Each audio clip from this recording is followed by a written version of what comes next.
En 1846, cerca de una frontera trazada por un río, dos vecinos fueron a la guerra. La lucha entre Estados Unidos y México empezó cerca del río Bravo. Después penetraría furiosa hasta el corazón de la nación mexicana. Desde las costas del Pacífico hasta la costa de Veracruz en el Golfo, culminando en un ataque final a los salones de Moctezuma en la misma Ciudad de México. Al final, México perdió casi la mitad de su territorio. Utah, Nevada, Arizona, Nuevo México y California. Tierra que transformó a los Estados Unidos en una potencia continental que se extiende desde un océano hasta el otro. Esta es la historia de una guerra que transformó a un continente y generó una nueva identidad para sus pobladores. Una guerra que causó heridas que aún no han sanado.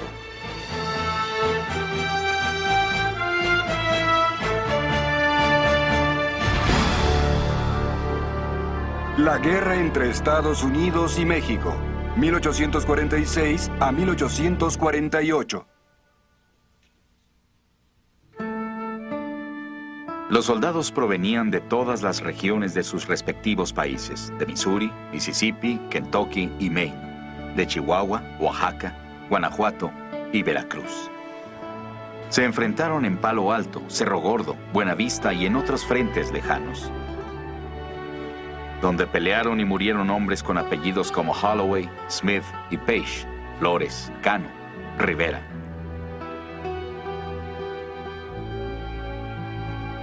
Hubo otros que no eran soldados, gente común obligada a sacrificar todo por la guerra. En los territorios cedidos, para muchas familias mexicanas e indias, hubo consecuencias amargas, aún en tiempos de paz. Muchos serían tratados como extranjeros en la tierra que los vio nacer.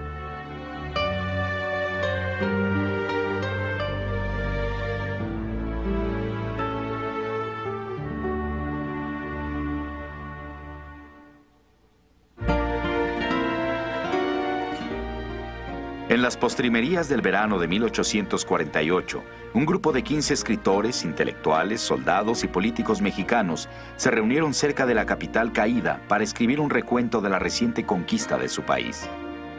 Uno de esos escritores era un periodista joven llamado Guillermo Prieto, destinado a convertirse en uno de los poetas más admirados de la nación. Prieto y los demás dieron a su obra el título de Apuntes, notas para la historia de la guerra entre Estados Unidos y México. Por primera vez iban a medir sus fuerzas por sostener los derechos de su nación respectiva. Los hijos de dos razas destinadas, al parecer por el Ser Supremo para destrozarse así, en el antiguo como en el nuevo continente. Guillermo Prieto. Es un grupo de mexicanos que se reconocen que no habían hecho las cosas bien. Pero que la derrota militar no significaba una derrota moral.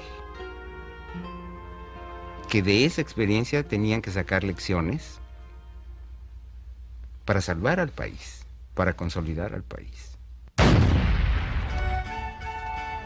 En los Estados Unidos, soldados, periodistas, artistas e historiadores publicaron sus propios relatos de la guerra con México. Algunos vieron en la victoria una prueba de que su país era una república modelo que gozaba del favor de Dios. Otros cuestionaron que el territorio valiese el sacrificio de los ideales nacionales. Miles de soldados como Stonewall Jackson, Robert E. Lee y Ulysses S. Grant cosecharon experiencias que mucho les servirían para enfrentarse unos a otros en la próxima guerra civil. Pero en esos momentos parecía que la guerra concibió una identidad nacional que había revelado lo que un escritor llamó el germen nativo del carácter de Estados Unidos. Estados Unidos es la tierra del futuro. Es un país de inicios, de proyectos, de vastos bosquejos y expectativas. El fecundo continente es nuestro. Estado por estado, territorio por territorio, hasta las olas del Océano Pacífico. Una cosa es cierta. Aquí en Estados Unidos está el hogar del hombre. Ralph Waldo Emerson. Era el principio de una nueva era. Los Estados Unidos y México compartirían una nueva frontera y tendrían que volver a aprender a vivir juntos, como vecinos.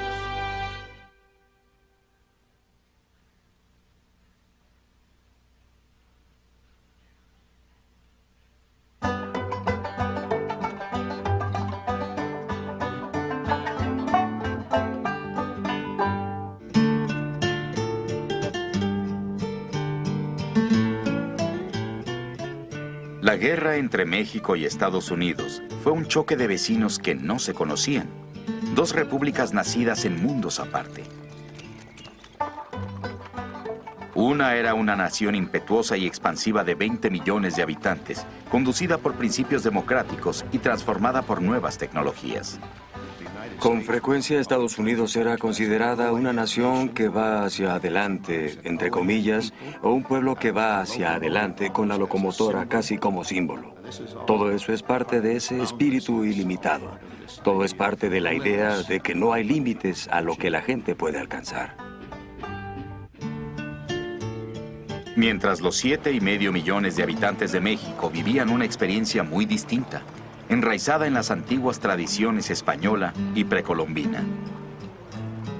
La Ciudad de México, capital de la Nueva España durante 300 años y previamente del Imperio Azteca, siempre había sido el corazón político y cultural de la nación. Aquí habían florecido una universidad, imprentas, hospitales y teatros, mucho antes de que los peregrinos llegaran a las costas de la bahía de Massachusetts. Los Estados Unidos nacieron modernos. Ya están bajo la influencia de una revolución industrial, de un desarrollo capitalista.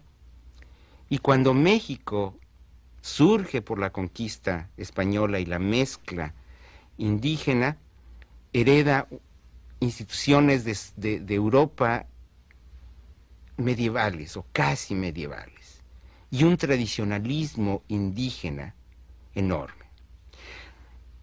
Para los Estados Unidos ser modernos es un acto de evolución natural.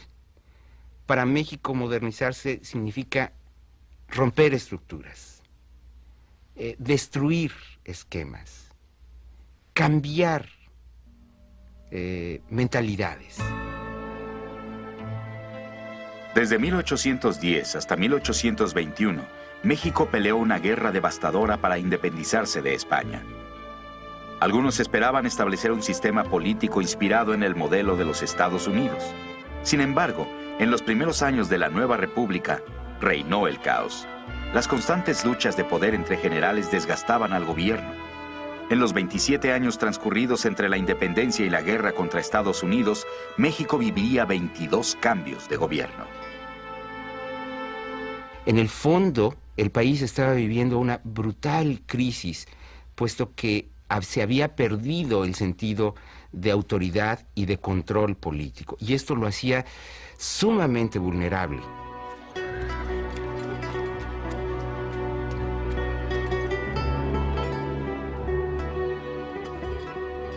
Fanny Calderón de la Barca, la esposa escocesa del ministro español ante México en la década de 1840, describía un país limitado por la herencia de la colonia española. Aquí, todo nos recuerda al pasado. Nos recuerda a los conquistadores españoles que parecían construir para toda la eternidad, imprimiendo en cada obra su carácter sólido, grave y religioso. Evoca los triunfos del catolicismo. El presente es lo que parece un sueño, un pálido reflejo del pasado. Todo decae y se esfuma. Los hombres parecen confiados a un futuro incierto que nunca verán. Una revolución tras otra, pero no se encuentra el remedio. Aún así, siguen soñando. Fanny Calderón de la Barca. Uno de los recursos más valiosos que tenía México era la tierra, más de 4 millones de kilómetros cuadrados.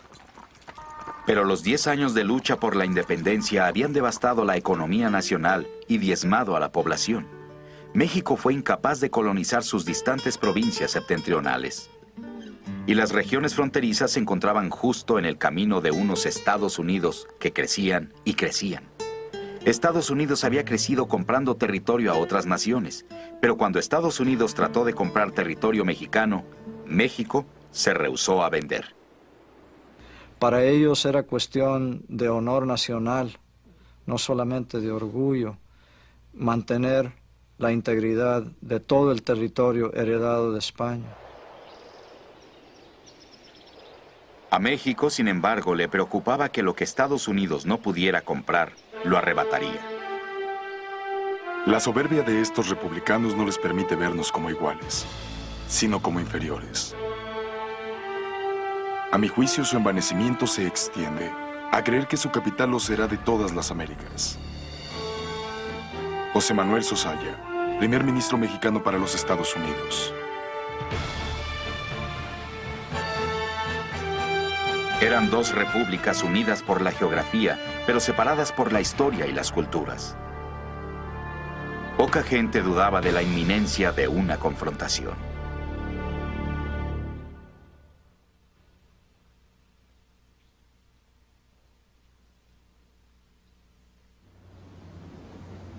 En 1836, México sufrió una herida por la que culparía a los Estados Unidos. La conmoción se inició aquí, en una provincia septentrional mexicana, Texas. En 1821 solo vivían 2.500 mexicanos en Texas, alrededor de unas cuantas misiones aisladas y en unos cuantos asentamientos. Los tejanos vivían en territorio indio, muy lejos de la protección de la Ciudad de México. Se necesitaban más colonos. En 1823 el gobierno mexicano tomó una decisión que lamentaría. Abrió Texas a la inmigración extranjera. Se ofrecieron tierras baratas e impuestos diferidos.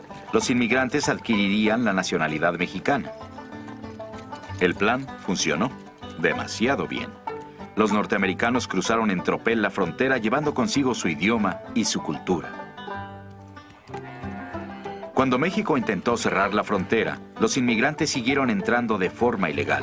Muy pronto los residentes mexicanos en Texas se vieron en una desventaja numérica de 10-1. Y como no teníamos un ejército como para vigilar la frontera, sabemos hoy en día qué difícil es cuidar las fronteras, ¿verdad? A pesar de que se pongan bardas o lo que sea, la gente puede traspasarlas, pues en aquella época era muy sencillo. Durante años, los colonos se ocuparon de sus propios asuntos. Pero en 1835, el Congreso mexicano abolió la mayor parte de los derechos de los estados y centralizó el poder en la Ciudad de México. La acción desató una serie de revueltas en varios estados a lo largo y ancho del país: Zacatecas, California, Yucatán y Texas. El 12 de diciembre de 1835, Sam Houston, comandante en jefe del ejército rebelde de Texas, emitió una proclamación. Ciudadanos de Texas, han vivido los horrores de la anarquía y la dictadura de un régimen militar. Sus derechos deben defenderse. Los opresores han de ser arrojados de nuestro suelo. La rebelión en Texas enfureció al presidente de México, Antonio López de Santa Anna. Los extranjeros que hacen la guerra a la nación mexicana, violando todas las leyes, no son acreedores a consideración alguna y por lo tanto no se les dará cuartel. Ellos con audacia han declarado guerra a muerte a los mexicanos y debe correspondérseles de la misma forma. Antonio López de Santa Anna. A sus 41 años, el general Santa Anna era un oficial militar de carrera que había llegado a la presidencia a través de una extraña combinación de ambición, carisma y astucia. El general adoraba los gestos dramáticos. Por eso se encargaría de la rebelión de Texas con sus propias manos. ¡Viva! ¡Viva Santa Anna! Santa Anna y su ejército llegaron a Texas en febrero de 1836. La primera batalla importante se libró cerca de San Antonio, en una misión abandonada conocida como El Álamo. No haciendo caso al consejo de sus propios oficiales, Santa Anna ordenó a sus tropas que tomaran la construcción por asalto. Todos los defensores que estaban dentro perecieron. Pero el ejército mexicano sufrió muchas bajas para una victoria que Santa Anna más tarde consideraría no más que una pequeñez. 2 semanas más tarde, en Goliad, oficiales mexicanos ejecutaron a 340 prisioneros tejanos por órdenes de Santa Anna.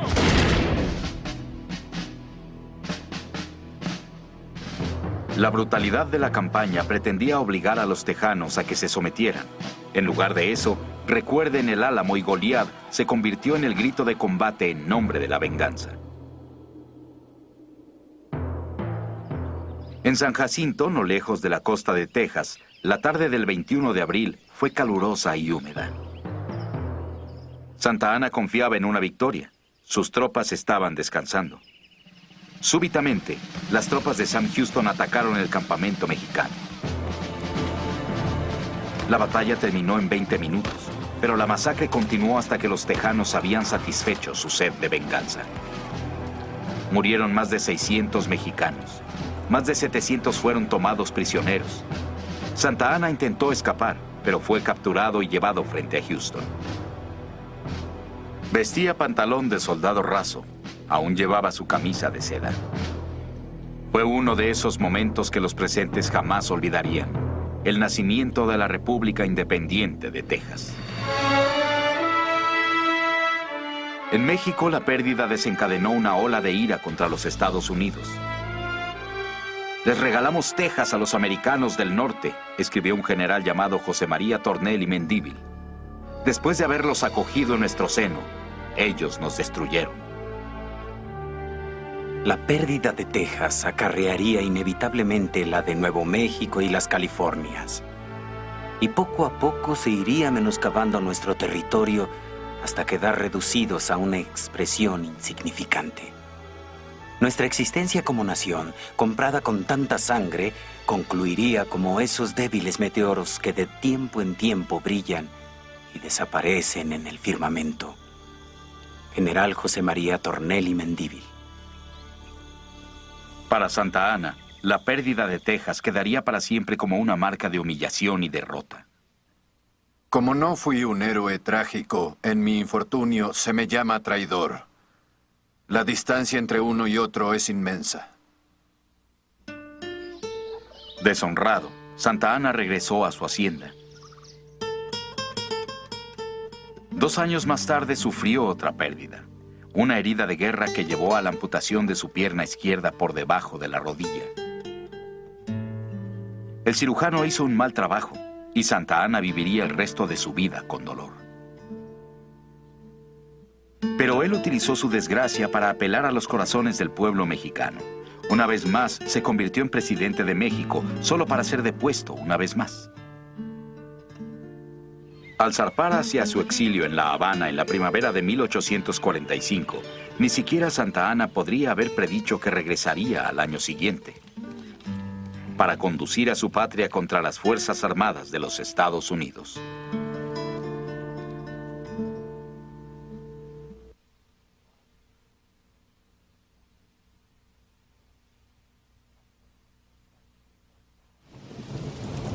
Un lluvioso día de marzo de 1845, el presidente de los Estados Unidos, James Knox Polk, se irguió en la escalinata del Capitolio en Washington.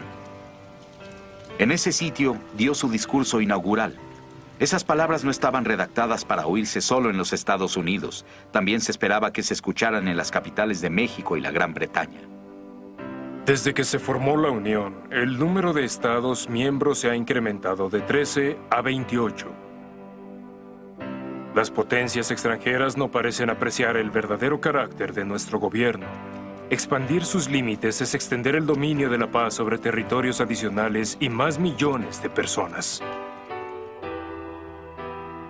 James K. Polk llegó a la presidencia con una sólida carrera de congresista y vocero de la Cámara Baja.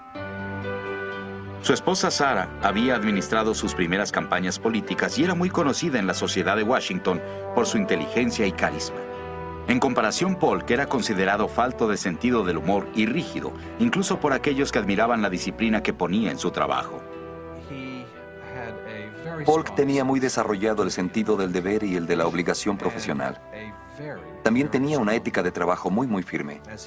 A él le gustaba decir, soy el hombre más trabajador de los Estados Unidos. Muy pocos realmente podían discutir ese punto. Cada noche, Polk registraba meticulosamente los logros de sus días de gobierno en un diario. Ahí se quejaba de que sus días estaban llenos de cazadores de puestos, visitas de niños de escuela, turistas que lo miraban mientras comía. Solo por la noche podía reflexionar sobre lo que había venido a lograr a la Casa Blanca. Los objetivos de Polk estaban influidos por su mentor, Andrew Jackson, cuya filosofía de expansión hacia Occidente había inspirado a toda una nueva generación. Ellos creían que el gobierno debía abrir esas regiones para que los recursos en ellas existentes pudieran ser explotados. Cualquier obstáculo que se interpusiera en el camino de esa explotación, por supuesto, tendría que eliminarse.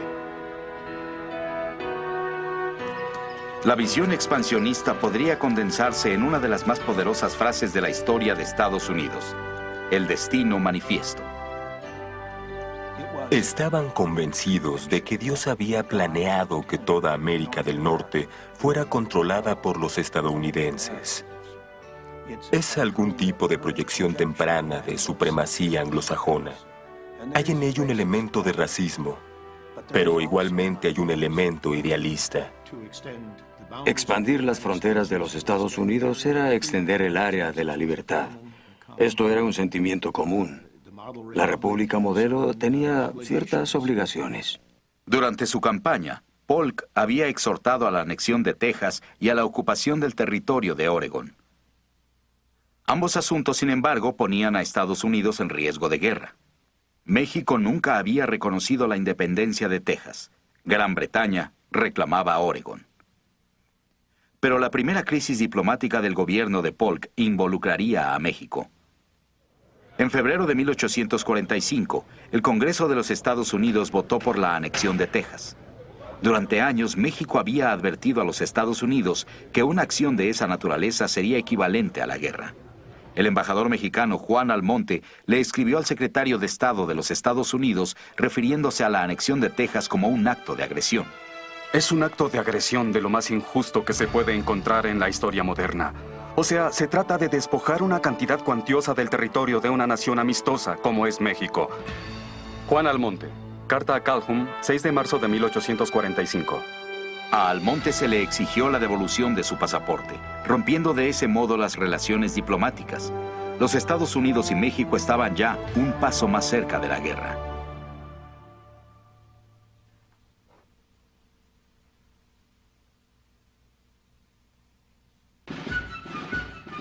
En julio de 1845, el presidente Polk ordenó enviar tropas estadounidenses a la costa de Texas. Su misión era defender la frontera con México. Texas aceptó la oferta de anexión de Estados Unidos y las tropas mexicanas se dirigieron al norte con órdenes de asegurar la frontera con los Estados Unidos. En la Ciudad de México, personalidades poderosas convocaban a la guerra. De todos modos, el gobierno del general José Joaquín de Herrera aún tenía la esperanza de una solución pacífica. El presidente Herrera había heredado un país destrozado por Santa Anna y estaba convencido de que México no podría ganar una guerra contra los Estados Unidos. Pero con la nación acogida por una fiebre de guerra, Herrera sabía que sus deseos de paz podrían precipitarlo al infortunio. Un académico y político, José Fernando Ramírez, veía claramente este dilema. Aquel que hable primero de paz será el que pierda la lucha. Y por esa razón, nadie quiere expresar la terrible palabra. José Fernando Ramírez. Silenciosamente, Herrera buscó una forma de conservar el honor nacional sin lanzarse a la guerra. Hizo que se supiera que aceptaría un enviado de los Estados Unidos para discutir la cuestión tejana. Polk no tardó en responder. Su elección para la misión fue John Slidell, un congresista del estado de Luisiana que hablaba español correctamente. Pero las aspiraciones de Polk se extendían más allá de Texas a los territorios mexicanos de Nuevo México y California. Había rumores de que Gran Bretaña también tenía sus ojos puestos en California. Polk mandó a Slidell para intentar comprarla antes que ellos. Slidell debía además recordarle a México que debían más de $2 millones a los Estados Unidos. Esa deuda sería condonada si México le vendía sus territorios norteños a los Estados Unidos. Mientras el gobierno mexicano piensa que el enviado especial norteamericano va a venir a reanudar las relaciones y seguramente a pagar o arreglar una indemnización por la pérdida de Texas, para los norteamericanos, Texas ya es cosa del pasado y lo único que les interesa es comprar territorio. La mejor forma de provocar a los mexicanos a que se resistieran fue la que Polk escogió: presentar un frente fuerte y hacer creer a los mexicanos que no les quedaba otra salida que resistirse o someterse. En otras palabras, quería negociar con ellos a punta de cañón. Las instrucciones de Polk se filtraron a la prensa y Slidell llegó a Veracruz junto con informes de que Herrera estaba a punto de vender el territorio norte del país. Esto tomó desprevenido al presidente mexicano. Herrera trató de cancelar el encuentro con Slidell, pero ya era demasiado tarde. Él y su gabinete fueron acusados de traición. Herrera intentó desesperadamente salvar su gobierno y convencer al país de que no había honor alguno en pelear una guerra que la nación no podía sostener. La guerra con los Estados Unidos por Texas es un abismo sin fondo en el que la República se hundirá, junto con todas sus esperanzas para el futuro. En esos momentos muy pocos lo escucharon. En San Luis Potosí, al norte de la Ciudad de México, un ambicioso general llamado Mariano Paredes contemplaba la ruina del gobierno de Herrera. Paredes tenía órdenes de marchar hacia el norte para defender la frontera con Texas. En lugar de eso, regresó con su ejército hacia la Ciudad de México y obligó a Herrera a renunciar. Como nuevo presidente de México, Mariano Paredes prometió conducir al país a lo que él llamaba una guerra necesaria y gloriosa.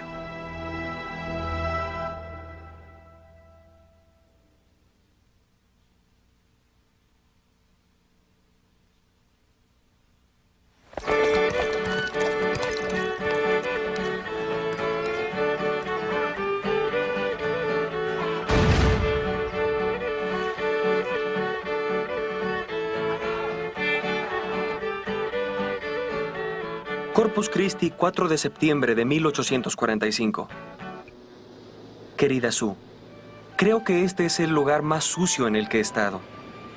Es casi imposible mantenerse limpios. Llevo una camisa púrpura oscuro de lana. Quizá huela un poco mal después de la segunda semana, pero la fuerte brisa se lleva el olor. Hace apenas un momento que le rogaba a Crittenden que se bañara, pero parece que, como los demás, no tiene ni la mínima compasión por los órganos nasales u ópticos de sus compañeros. Napoleón Dana. Él recibió su nombre por el héroe de su padre, pero el teniente Napoleón Jackson Tecumseh Dana llegó a Texas decidido a encontrar la gloria para sí mismo.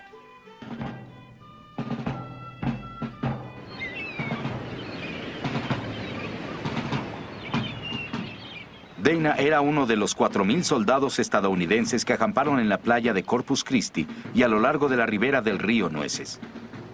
La pequeña guarnición era casi la mitad del ejército de los Estados Unidos. Los soldados recibían sueldos magros. Casi 50% de los hombres enlistados en el ejército eran inmigrantes recientes. Ese ejército no era muy poderoso. Las palabras gran ejército no describían a las huestes de ese tiempo.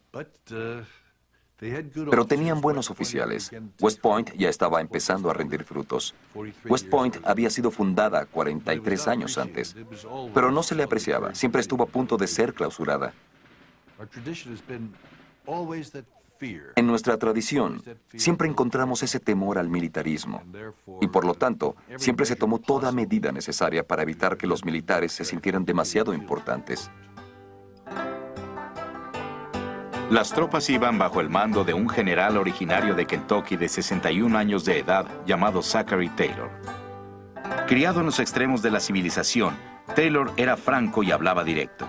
El general desdeñaba la pompa y el protocolo militar e ignoraba las reglas concernientes al uniforme militar. Prefería los sombreros de paja, vestía pantalones harapientos y casacas empolvadas. Un hombre dijo que parecía más un viejo granjero en camino al mercado con una canasta de huevos. Pero Taylor se había ganado el respeto por la audacia con la que luchó con sus hombres 5 años antes durante la guerra contra los indios Seminola en la Florida. Sus soldados, que admiraban tanto su bravura como sus maneras caseras, lo conocían como el viejo rudo y alerta.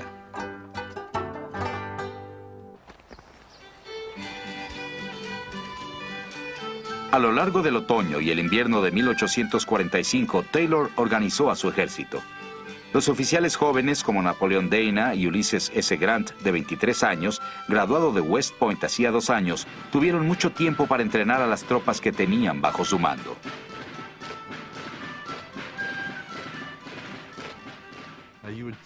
Cualquiera creería que en un país en el que tantos ciudadanos eran hombres de las fronteras, uno podría reunirlos a todos y con ello ya se tendría un ejército. Pero sucede que las técnicas de supervivencia usadas en las fronteras incluyen huir cuando la situación así lo pide.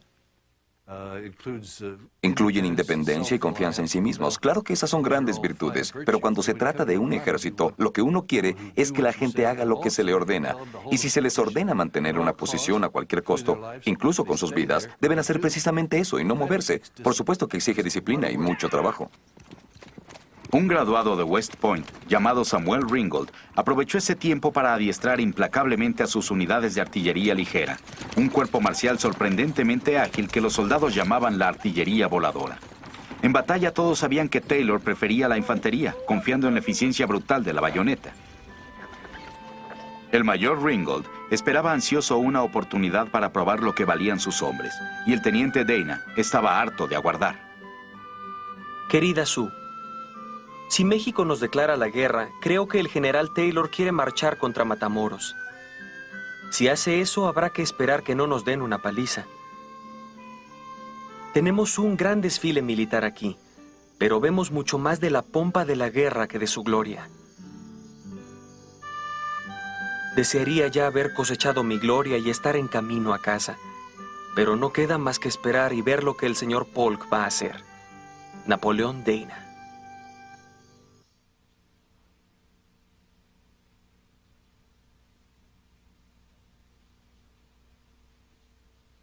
Querida Julia, todos están felices de abandonar Corpus Christi.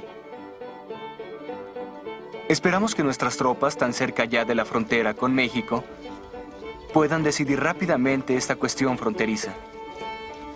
Creo que las probabilidades de lucha son más o menos las mismas que las de paz. Ulysses Grant. El 8 de marzo de 1846, con los dragones y con la artillería voladora del mayor Ringgold a la cabeza, el ejército de Estados Unidos cruzó el río Nueces dirigiéndose hacia el sur.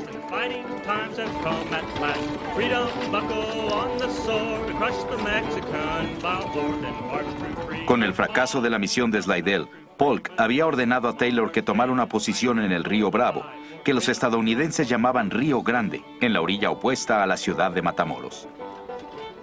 Evidentemente, esta decisión enfurecería a los mexicanos. México reconocía el Nueces como su frontera con Texas. Pero Polk había adoptado la reivindicación tejana de que la frontera estaba en el río Bravo. Cuando Taylor cruzó el Nueces, estaba entrando en el territorio en disputa. Ya estaba en territorio que México reclamaba legítimamente como parte de su territorio. Y si bajaba hasta el río Bravo y cruzaba el río Bravo, ya estaba en territorio que ya ni siquiera estaba en disputa. Era territorio mexicano.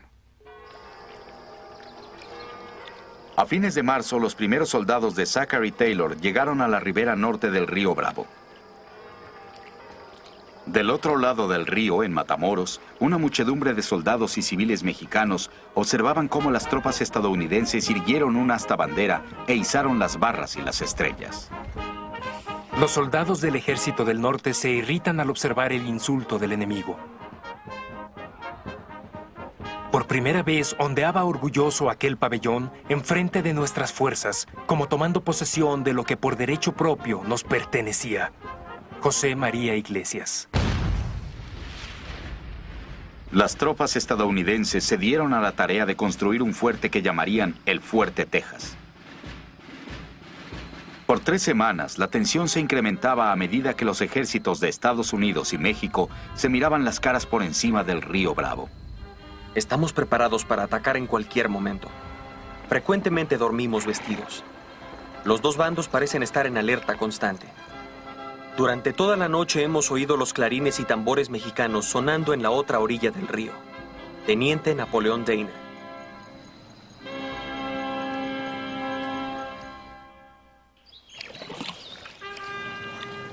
A medida que se reunían más tropas mexicanas en Matamoros, algunos observadores europeos predijeron una rápida victoria de México. El ejército regular de México era 3 veces mayor que el de los Estados Unidos. Pero las filas estaban repletas de huestes inexpertas, campesinos e indios obligados al servicio militar mediante las llamadas cuotas de sangre. El ejército tenía su élite, entre los que se contaban lanceros elegantemente uniformados, cuyo talento ecuestre era comparable a su valentía. Pero las tropas carecían de un cuerpo de oficiales bien entrenados y las estrategias militares mexicanas no habían cambiado desde los tiempos de la colonia. El 24 de abril se rompió la encrucijada del río Bravo al llegar nuevas tropas a Matamoros comandadas por el general Mariano Arista. Ese mismo día, Arista ordenó a 1,600 soldados que cruzaran el río Bravo.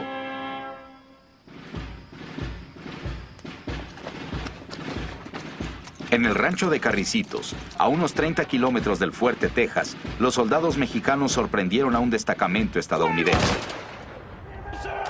En el ataque murieron 14 soldados de Estados Unidos, 7 fueron heridos y el resto fueron tomados prisioneros. El ataque en Rancho de Carricitos acabó en minutos. Pero en lo que concernía a Zachary Taylor, Estados Unidos estaba en guerra. El general mandó un despacho a la comandancia en Washington. 26 de abril de 1846. Las hostilidades pueden considerarse iniciadas y el día de hoy he juzgado necesario proseguir la guerra con energía y llevarla, tal como debe ser, al país enemigo. General Zachary Taylor.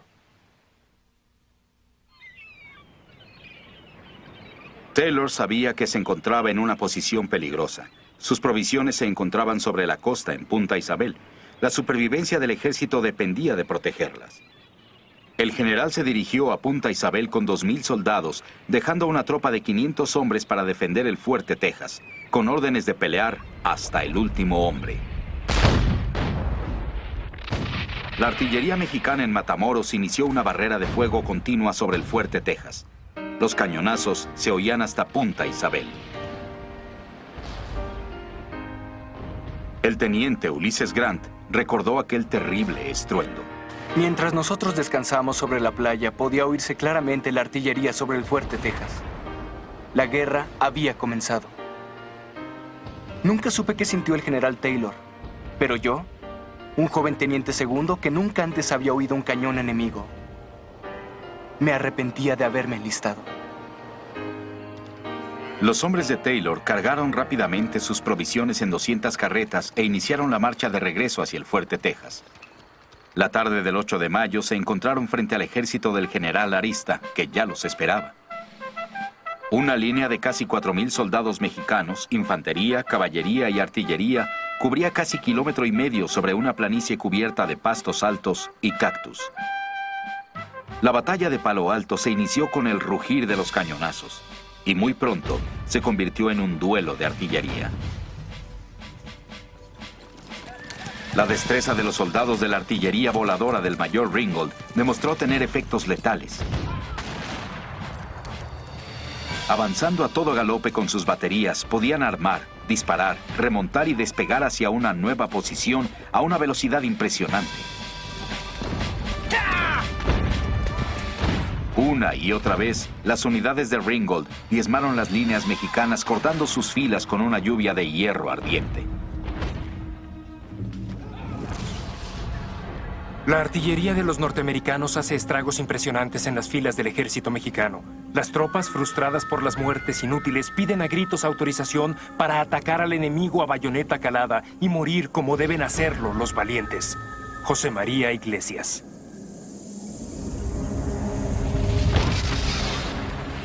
Pero los oficiales de Arista ordenaron a sus tropas que mantuvieran la posición. Eso hicieron y les costó muchas vidas.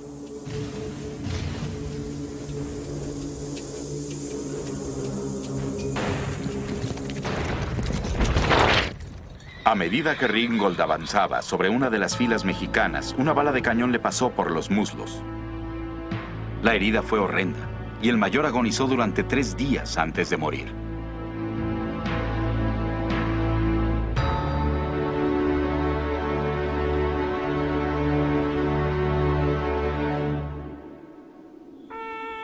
Al caer la noche, las tropas mexicanas se retiraron para reorganizarse, mientras que los soldados estadounidenses pasaron la noche en el frente. Los hombres agotados durmieron entre los gemidos y gritos de los heridos de ambos lados. La sierra del cirujano, dijo uno de ellos, pasaría una larga noche.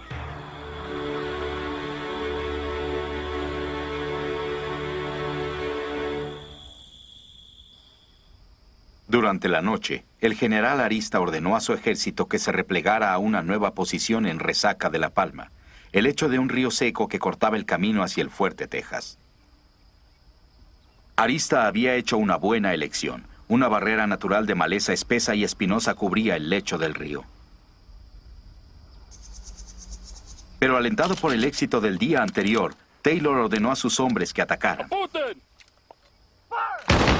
Entonces los soldados mexicanos y estadounidenses se enfrentaron cara a cara.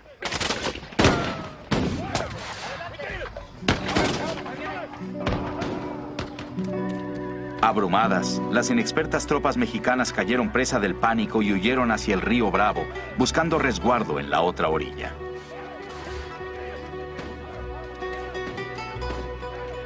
La confusión era extraordinaria. El temor difunde la idea de que el enemigo se acerca en persecución de los fugitivos. Se precipitan al río, vestidos y armados, ahogándose casi todos. José María Iglesias.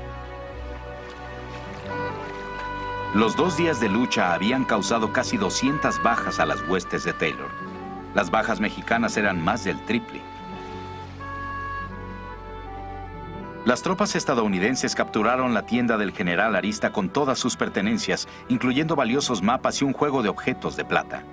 Cuando los soldados celebraban la victoria, el teniente Dana escribió a su esposa para relatar lo sucedido. No tienes idea, mi adorada Sue. La batalla fue un espectáculo aterrador. Los cadáveres se apilaban espantosamente. Los heridos pedían ayuda a gritos. Una mujer en el campo de batalla, con su amado en el regazo, incapaz de llorar, sacudía los brazos y peinaba el cabello del cadáver destrozado de su marido y besaba sus labios ensangrentados. Todas estas imágenes me desagradan y crispan mis sentimientos. No creo que esta guerra vaya a durar mucho. La gente de México no lo soportará. Napoleón Dana.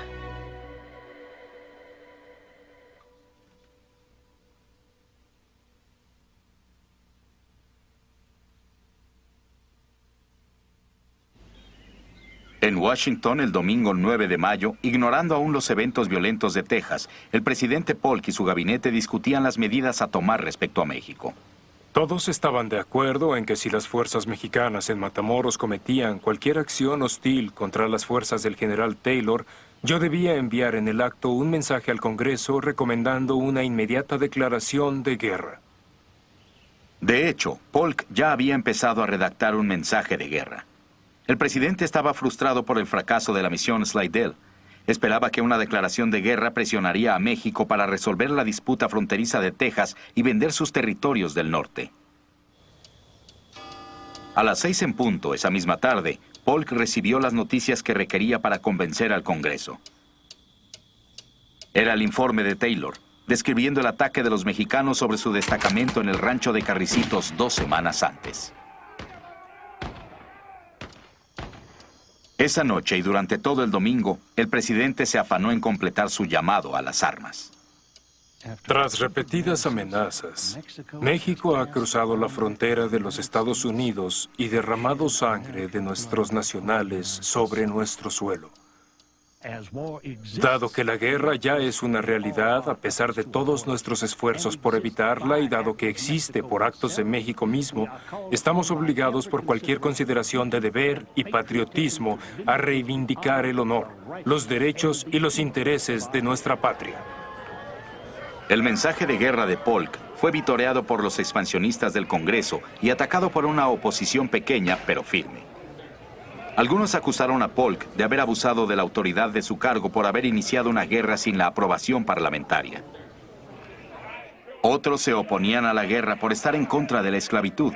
Temían que cualquier territorio arrebatado a México añadiría más territorio esclavista a la Unión Americana. Los argumentos usados por los demócratas de Polk eran que es necesario apoyar a esas tropas, han sido atacadas por México y es nuestra obligación enviarles provisiones, además de enviar refuerzos. Y ya que hay que hacer eso, es mejor declarar la guerra de una vez. A fin de cuentas, el Congreso autorizó $10 millones y 50,000 voluntarios. Era una asignación pequeña, pero histórica. Por primera vez, miles de soldados norteamericanos serían enviados a combatir sobre suelo extranjero.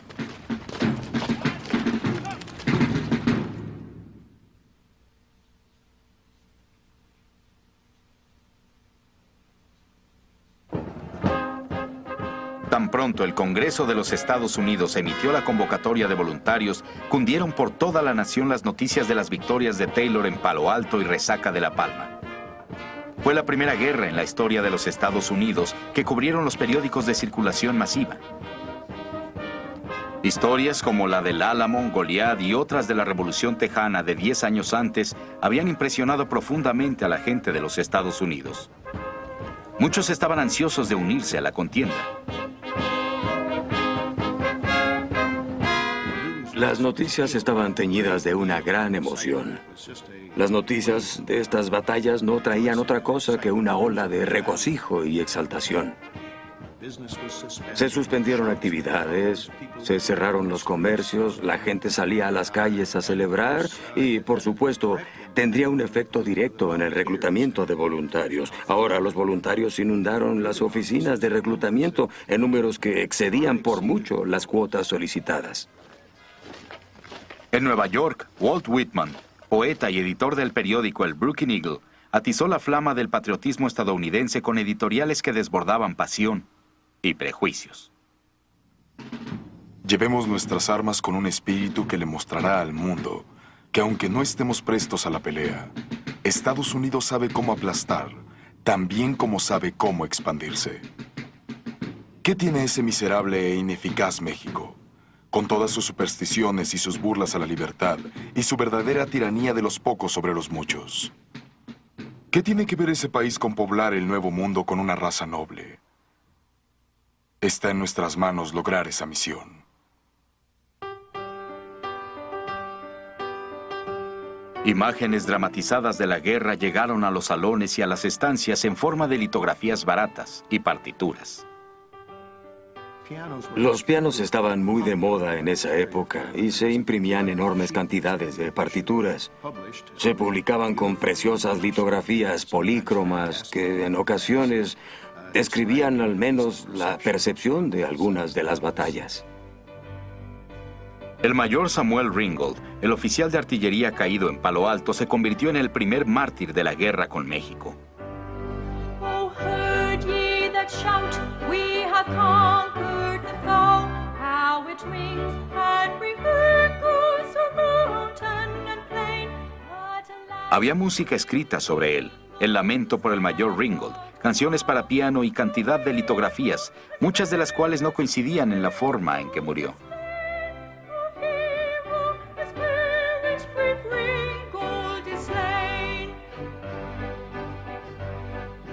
Había una sed de héroes. Se tenía la idea de que la guerra con México había iniciado una era heroica que ayudaría a fortalecer y a avanzar a la República modelo a los ojos del mundo. Ringgold tuvo la buena suerte de que lo mataran en la primera batalla. Jóvenes que nunca habían vivido una guerra se imaginaban a sí mismos continuando la tradición gloriosa de los padres fundadores de la República. Muchos vestían uniformes diseñados por ellos mismos, llevaban sus propios caballos y elegían a sus propios oficiales. Al igual que muchos hombres con conciencia civil, Jefferson Peak, de 45 años de edad, originario de Varsovia, Kentucky, organizó su propia compañía de voluntarios. Peak fue a la guerra dejando a su esposa y a sus 7 hijos para atender la granja familiar. Queridos hijos, todos deben tratar de comportarse bien y deben dar alimento y sal a la vaca 2 veces al día. Díganle a Saraan que saque al sol todos los días las cerezas y las frambuesas de mamá y que las meta otra vez por la noche. Wallace y Jeff, mis queridos hijos, vean que también pueden conducirse. Seguiré siendo su querido padre hasta la muerte. Jefferson Peak. Jefferson Peak se unió a miles de voluntarios que prepararon sus barcas y navegaron a lo largo de los ríos Ohio y Mississippi, dirigiéndose a México y a los salones de Moctezuma.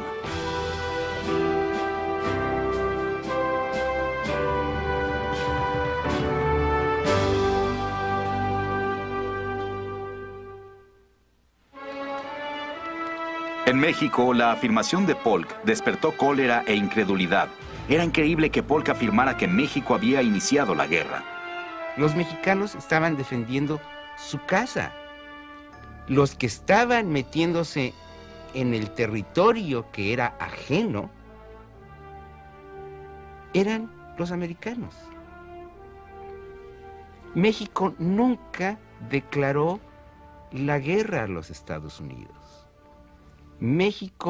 El gobierno mexicano hizo una declaración de la necesidad de defender el territorio nacional. Ni un solo miembro del ejército mexicano estuvo jamás en territorio norteamericano. Ni siquiera en las batallas de Palo Alto y Resaca. Ese era territorio en disputa. Para fines de mayo de 1846, el ejército de Zachary Taylor había cruzado el río Bravo y ocupado la ciudad de Matamoros. En Estados Unidos había quienes estaban seguros de que la guerra terminaría pronto. México probaría lo equivocados que estaban. Mientras Taylor esperaba refuerzos, el gobierno mexicano hizo un llamado a las armas. Una derrota no puede decidir esta guerra. México debe combatir hasta el final. Y en tanto quede un hombre, ese debe ir a pelear contra los injustos invasores. Semanario político del gobierno de Nuevo León.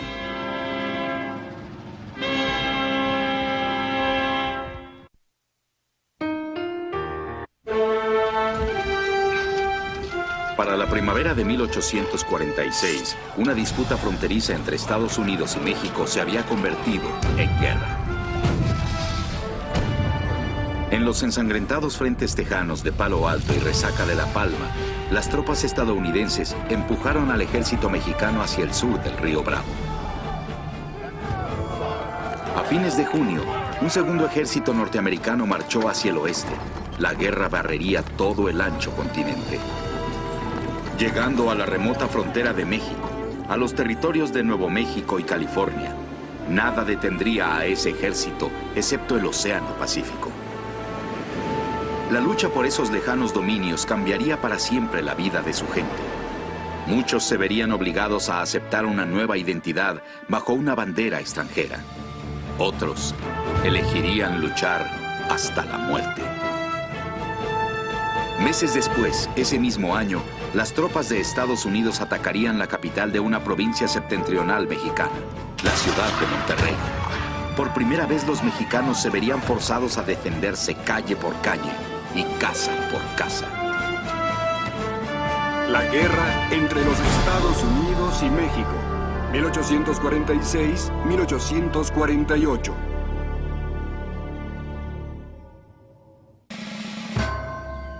El 13 de mayo de 1846, James K. Polk, el presidente de Estados Unidos, firmó una declaración de guerra redactada por el Congreso. El objetivo del presidente era asegurar la frontera tejana. Después, intentaría obligar a México a que vendiera a los Estados Unidos sus territorios septentrionales de Nuevo México y California. Ambos eran presas valiosas.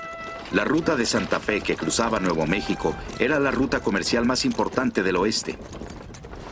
Por su parte, las bahías de aguas profundas de California otorgarían a Estados Unidos el acceso a rutas comerciales más rentables para cruzar el Pacífico. De inmediato, Polk actuó de acuerdo con una triple estrategia. En un primer momento ordenó que la Armada bloqueara las costas mexicanas. El ejército de Zachary Taylor, con sus victorias del río Bravo aún frescas en la memoria, empuñaría sus armas hacia el noreste de México. Un segundo ejército marcharía hacia el oeste para ocupar Nuevo México y California.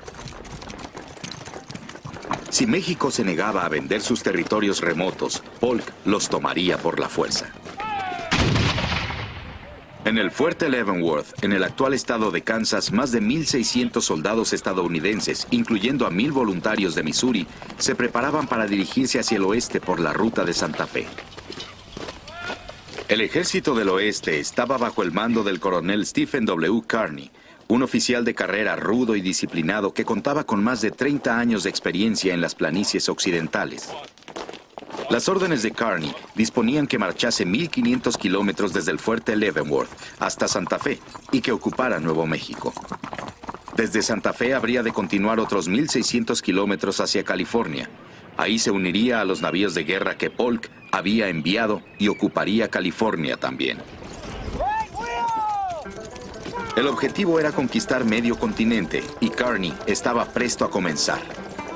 A finales de junio, en 1846, ordenó a sus hombres marchar hacia el ocaso.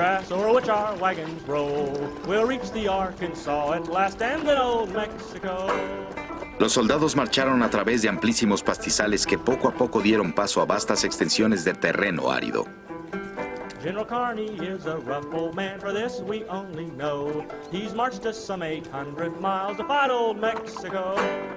Los indios, que nunca habían visto a tantos blancos en la ruta, contemplaban azorados mientras aquellas columnas, aparentemente interminables, levantaban nubes de polvo que se extendían más allá del horizonte. El ejército incluía una guarnición de inspección comandada por el teniente William Emory. La misión de Emory era explorar posibles rutas ferroviarias para cimentar la infraestructura que permitiría a Estados Unidos expandirse hacia el oeste. A él no le cabía la menor duda de que Estados Unidos se expandiría. El camino presenta pocos obstáculos para una vía férrea, y de continuar así hasta el Pacífico, esta será una de las rutas por las que Estados Unidos transportará cantidades colosales de mercancías a tierras que con el tiempo podrían convertirse en los ricos estados de Sonora, Durango y el sur de California. Por el momento, California quedaba a casi 3,500 kilómetros de distancia. La ruta conduciría primero a Nuevo México. Nuevo México era una de las provincias más pobladas del extremo norte de México. No obstante, más allá de unos cuantos asentamientos seguros como Santa Fe, Taos y Albuquerque, Nuevo México era territorio indio. Desde la conquista española, los colonos habían vivido entre indios pueblo, navajos, apaches, comanches y utes. Las relaciones entre indios y novohispanos habían estado marcadas desde hacía mucho tiempo por irrupciones de violencia y rebelión. De hecho, en la víspera de la guerra con México, las relaciones con los indios más que mejorar se habían deteriorado. Uno puede apreciarlo en los lamentos de los pobladores de aquellos remotos territorios que suplicaban al gobierno central que enviara ayuda militar. El gobernador del territorio, Manuel Armijo, pidió ayuda a la Ciudad de México. Pero esperar la protección del gobierno central, tal como lo escribe un neomexicano, sería esperar en vano. Por doquier nos rodean muchas tribus de bárbaros despiadados. Casi perecemos. Y nuestros hermanos, en vez de ayudarnos, se arrojan al cuello del prójimo en sus lacerantes guerras civiles. La población en la capital de México estaba muy preocupada por resolver los problemas políticos de la conformación del Estado y el tipo de gobierno. Y esto hacía que se concentrara mucho en la problemática, en el centro sobre estos temas, y la frontera no fuera atendida con el cuidado y el riesgo que presentaba en aquel momento. Obligados a ayudarse a sí mismos, muchos neomexicanos veían en la ruta de Santa Fe una nueva oportunidad de comercio con los Estados Unidos. México se colocó en la posición de la oveja que invita al león a ir a cenar, y el león fue. Es decir, la conquista mercantil de lo que sería la parte suroeste de los Estados Unidos fue la conquista real. La ruta traía productos novedosos que difícilmente obtendrían de México. Herramientas de hierro y acero, medicinas, textiles industriales. Las caravanas de carretas también transportaban comerciantes norteamericanos, muchos de los cuales llegaban para quedarse. De ellos, uno de los más exitosos era un empresario llamado Charles Bent. Con su base en Taos, Bent era copropietario de una estación comercial en la ruta de Santa Fe, al norte de la frontera entre Estados Unidos y Nuevo México. La estación se llamaba Bent's Fort. La administraba el hermano de Charles, William. Ambos habían desposado mujeres de familias prominentes. William estaba casado con la dama Lechuza, hija de un santón Cheyenne. Charles, por su parte, era esposo de María Ignacia Jaramillo, prima del gobernador Armijo. Pero algunos neomexicanos percibían como amenaza la influencia que ejercían los Bent y otros de su clase. A medida que se incrementaba la cantidad de mercaderes, Armijo iba alarmándose. Entonces Armijo previno al gobierno mexicano de gente como Bent. Más tarde, cuando estuvo claro que no habría asistencia alguna de México para reducir el flujo de inmigrantes, Armijo decidió establecer lazos amigables con esos mismos inmigrantes y hacer negocios con ellos. Por sentido común, se dio cuenta que la mejor forma de convivir era unírseles. Armijo era un sagaz hombre de negocios. Aún en esos momentos, el gobernador tenía carretas propias recorriendo la ruta de Santa Fe. Lo que no sabía era que en esa ocasión la ruta traería también a un ejército invasor.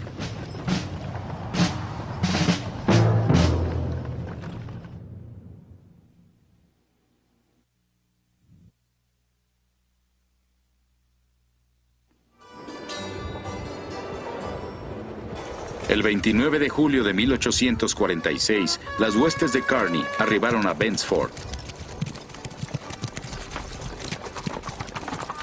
1,600 hombres y más de 20,000 animales atiborraban la plaza del fuerte y se esparcían a lo largo y ancho de la planicie adyacente. En un piso superior, una joven llamada Susan McGoffin yacía enferma en su lecho. El señor McGoffin y su mujer iban en camino a Chihuahua con un carromato lleno de mercaderías. La guerra los había alcanzado y McGoffin estaba inquieto con la conmoción que reinaba en el exterior. Julio 30 de 1846. Los herrajes de los caballos, el rebuznar de las mulas y el llanto de los niños, los gritos y las riñas de los hombres bastan para provocarme una jaqueca. El fuerte está a reventar.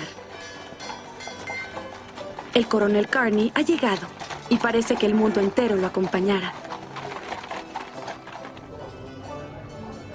Kearny permitió a sus tropas que descansaran durante 3 días.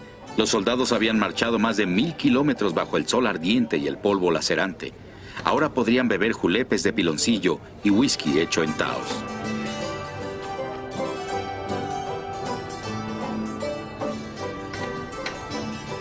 Su estancia fue breve. Kearny estaba ansioso por continuar.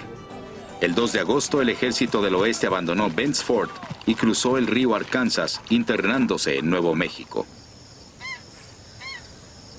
En Santa Fe, el gobernador Armijo fue informado de que el ejército estaba en camino, pero era poco lo que él podía hacer con el puñado de tropas regulares que respondían a su mando. En todo caso, instó a todos los neomexicanos a resistir. Seamos camaradas de armas. Descansad con la seguridad de que vuestro gobernador está listo y dispuesto a sacrificar su vida y todos sus intereses en defensa de su patria. Durante los siguientes días, entre 3 y 4 mil neomexicanos escasamente armados se reunieron en un sitio donde la ruta de Santa Fe corría por un paso estrecho, aquí, en el Cañón del Apache. Advertidos de que los mexicanos los estaban esperando, las tropas estadounidenses descendieron por el estrecho cañón, seguros de que el clamor enemigo pronto se encajaría en el aire. Pero al llegar al fondo del cañón, los soldados de Estados Unidos solo encontraron un silencio mortal. A pesar de las protestas de sus propios hombres, Armijo había ordenado a los neomexicanos que se desbandaran. El gobernador huyó hacia el sur para buscar refugio en Chihuahua. ¿Por qué? Es uno de los grandes misterios, pero seguramente parte del cálculo debe haber sido que sus fuerzas no estaban particularmente bien armadas. Muchos de los neomexicanos peleaban contra los indios con arco y flecha. Las tropas de Kearny cruzaron el Cañón del Apache sin enfrentar obstáculo alguno. Esa misma tarde entraron a Santa Fe. A través de ventanas tapiadas, miles de ojos negros contemplaban la columna de reclutas, algunos plenos de placer, otros llenos de lágrimas. En efecto, los ciudadanos deben haber acogido sentimientos extraños. Todo su destino futuro se tornaba vago e incierto. Sus nuevos gobernantes eran ajenos a sus costumbres, a su idioma y a sus hábitos. Richard Elliot, San Luis Reveille. En la plaza, el corazón de la ciudad, los soldados estadounidenses izaron la bandera de las barras y las estrellas sobre el Palacio de Gobierno. Kearny leyó una proclamación que había revelado en todos los pueblos del camino. Entonces, el gobernador sustituto de Nuevo México respondió: No os resulte extraño que falten manifestaciones de júbilo y entusiasmo al ver esta ciudad ocupada por su regimiento. Hoy feneció para nosotros el poder de la República Mexicana. Sin importar su condición, era nuestra madre, Juan Bautista Vigilia Larid. Con la ocupación en curso, Kearny se hizo a la tarea de establecer un gobierno provisional. Una de sus primeras obligaciones era reunirse con una delegación de indios pueblo. Siglos antes, los pueblo habían recibido a los españoles con curiosidad y hospitalidad.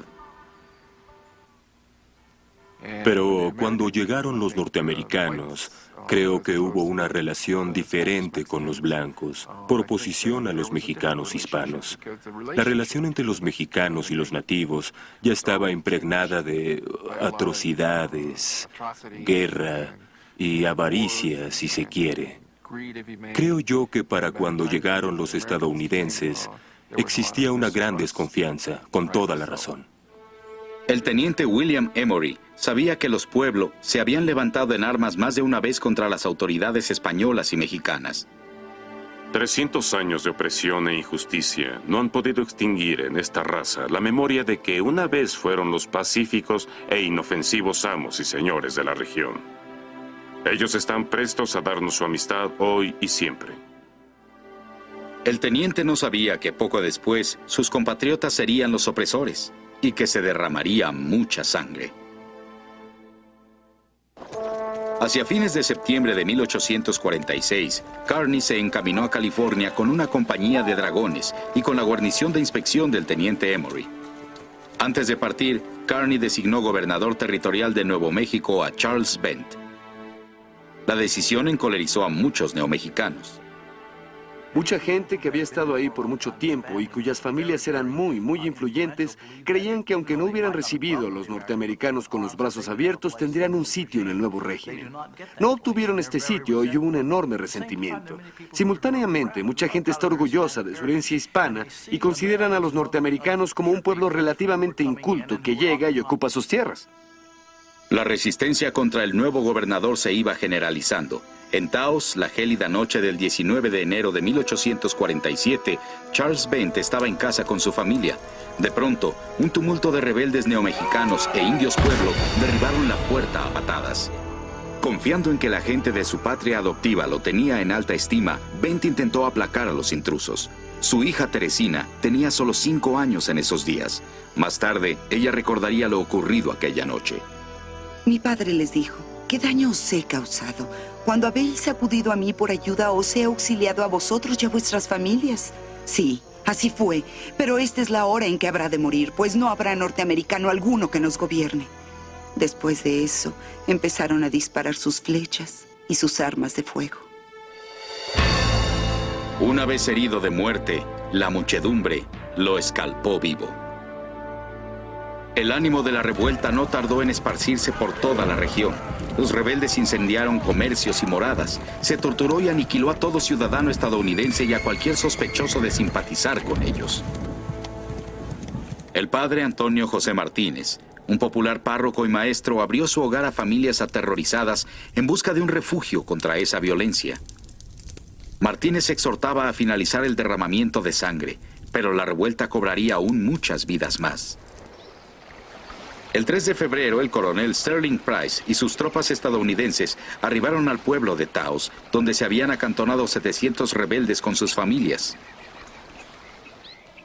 Quizá había un gran temor en esos momentos, pero también había un sentimiento de que podrían repeler a esas huestes.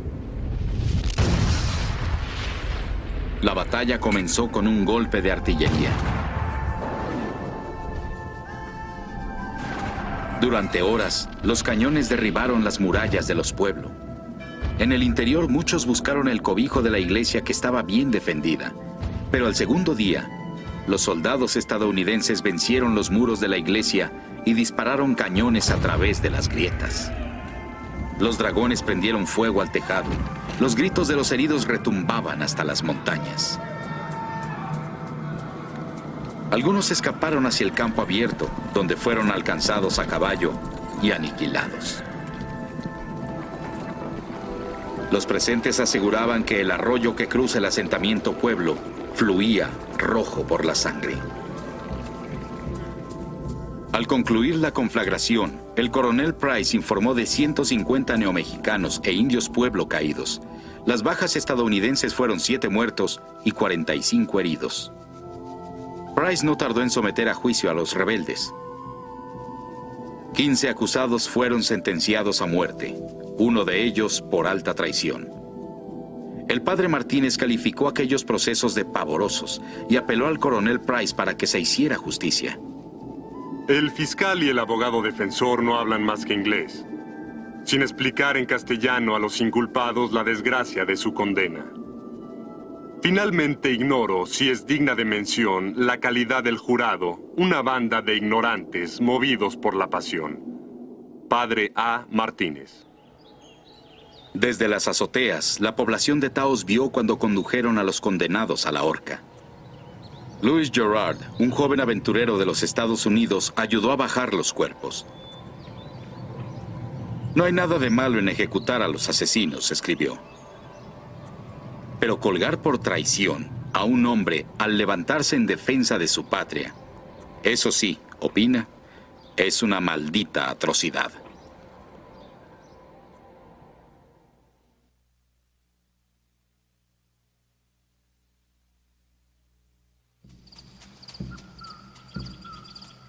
En el meandro del río, a la sombra de los álamos, la luna brillaba intensamente y reinaba una calma fúnebre, excepto cuando era interrumpido el reposo de una parvada de gansos o de grullas. Teniente William Emory.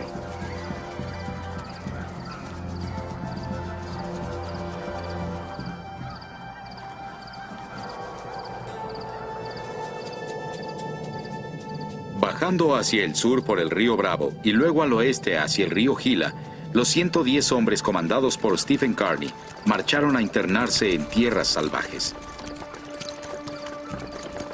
Kit Carson, un legendario trampero de Taos, servía de guía a la pequeña guarnición. Carson se los había advertido: la jornada será tortuosa. Hacia el final, los hombres estarían al borde de la inanición. El teniente Emory se preguntaba si sobrevivirían, incluso mientras medía fríamente la topografía de un extraño nuevo mundo. Al recorrer solitario las colinas, me impresionó el hecho de que ni un solo objeto ahí, animal, vegetal o mineral, tenía la menor semejanza a los productos de alguno de los estados de la Unión, a excepción de los álamos. Emory estaba fascinado por lo que denominó la perfecta calma y quietud del paisaje. Para los pueblos nativos que pronto se encontraría, esta era tierra sagrada. Casi todos los indios, y en particular algunos de los indios del sudoeste, tienen una relación religiosa muy profunda con sus tierras. Sus dioses viven en la tierra misma. Para muchos pueblos nativos de América, la historia como nosotros la entendemos es función tanto del espacio como del tiempo.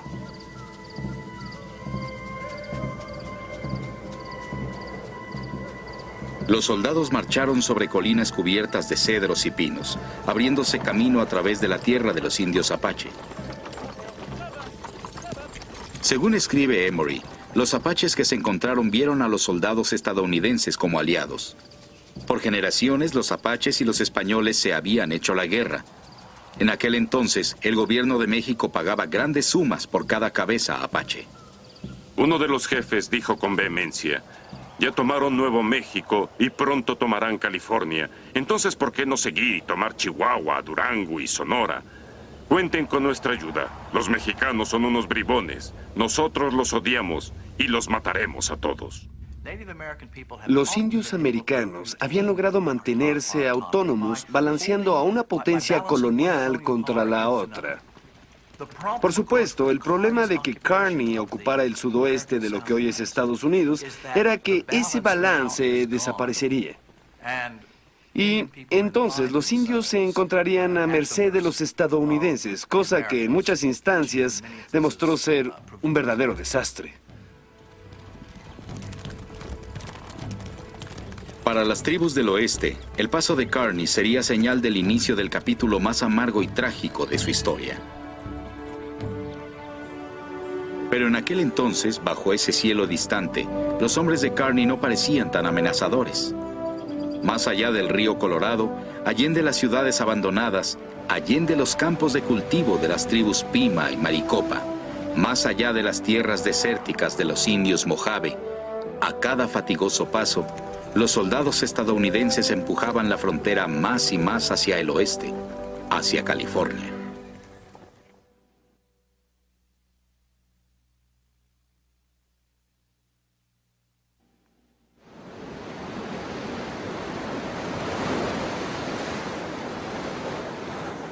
California. Este territorio se encuentra tan lejos de la Ciudad de México que a su gente la llamaban los de la otra costa. Cerca de 7,000 californianos vivían aquí, la mayor parte en las costas. Para muchos era una buena vida. Las bahías de California se habían convertido en dinámico puerto de entrada para barcos mercantes de muchas nacionalidades. Las pieles de bovino de la región eran tan populares que la gente las conocía como billetes de California. Entre los rancheros más beneficiados de la pujante economía se encontraba Mariano Guadalupe Vallejo. Su vasta hacienda cubría unas 50,000 hectáreas en el Valle de Sonoma, al norte de la bahía de San Francisco. A lo largo de muchos años, Vallejo había forjado su reputación y su fortuna sirviendo fielmente a México como oficial del ejército. Pero igual que otros californianos, Vallejo sentía resentimiento por el abandono en que México mantenía a la región. El gobierno de México no tenía ni un solo caballo, ni rifle, cañón o soldado en estas tierras remotas. Durante mucho tiempo no había siquiera un soldado en la guarnición que recibiera más alimento y vestido que el que yo les daba. Mariano Guadalupe Vallejo. En la década de 1830, los aislados californianos empezaron a recibir pioneros de otros países. A unos 100 kilómetros del hogar de Vallejo, una estación comercial sobre el río Sacramento llamada Sutter's Fort atrajo a una gran colonia de inmigrantes de los Estados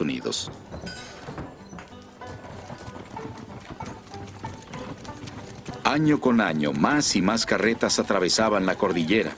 La marea de gente se elevaba, en parte por las hazañas de un hombre llamado el descubridor de veredas.